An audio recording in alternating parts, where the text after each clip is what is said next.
पुस 15 को डोरी तान्ने खेल अब सुरु भयो साथीहरु। यो टिम सप्तरङ्गी आमा समूह हुनुहुन्छ।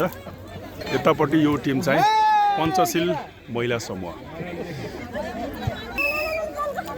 र यो दुई टिम मध्येमा जित्ने टिम चाहिँ फाइनलमा पुग्छ है साथीहरु।